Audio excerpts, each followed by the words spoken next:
Welcome to Raaonline. So today we are going to see a very important trial, that is ACURASYS trial, that is neuromuscular blockers in early ARDS. Can it be used or not? Okay, so this was put forth in NEJM 2010 manual. So the question being addressed is, in patients with moderate to severe ARDS, does the early use of neuromuscular blocking agent improve the mortality? The design is it's a randomized controlled trial, computer generated random number tables with telephone system to ensure allocation concealment. So what is the meaning of allocation concealment? Until the patient is being allotted to a particular team or particular segment, everybody is blinded.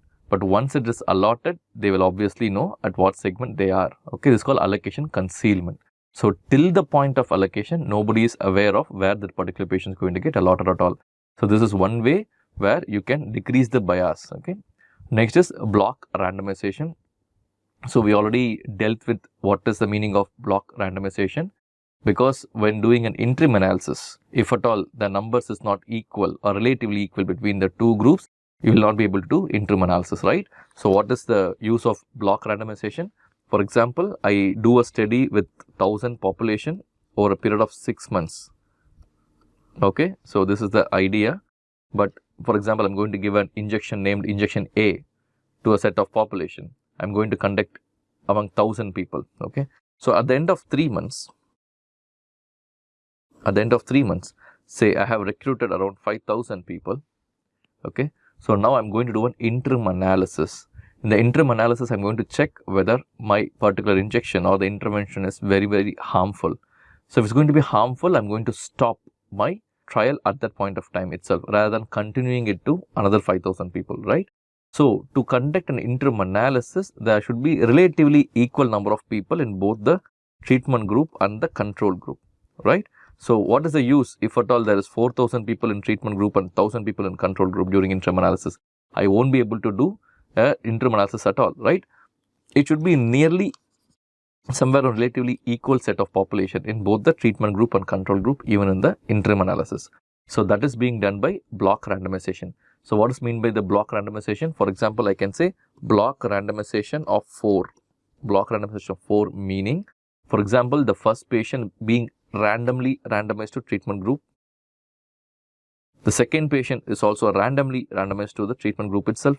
So now the computer takes these things into account and makes sure that the third and fourth patient comes to the control group, so that at the end of 4 participants, they are equally distributed between the treatment and control group. This is called as block randomization of 4.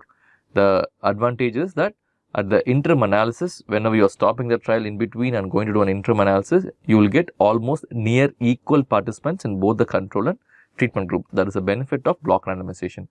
And it is a double-blinded study. So this is done in 20 ICUs in France from March 2006 to March 2008.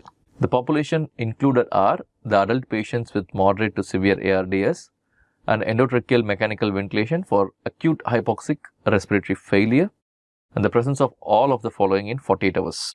Okay, so that is PaO2 by FaO2 less than 150 with PEEP of more than 5 and tidal volume 6 to 8 ml per kg.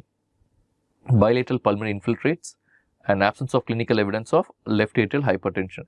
So this is the definition considered for ARDS. Remember, the definition of ARDS has currently been changed, or I can say there are a lot of additions to the diagnosis of the definition of ARDS, which we'll discuss separate presentation.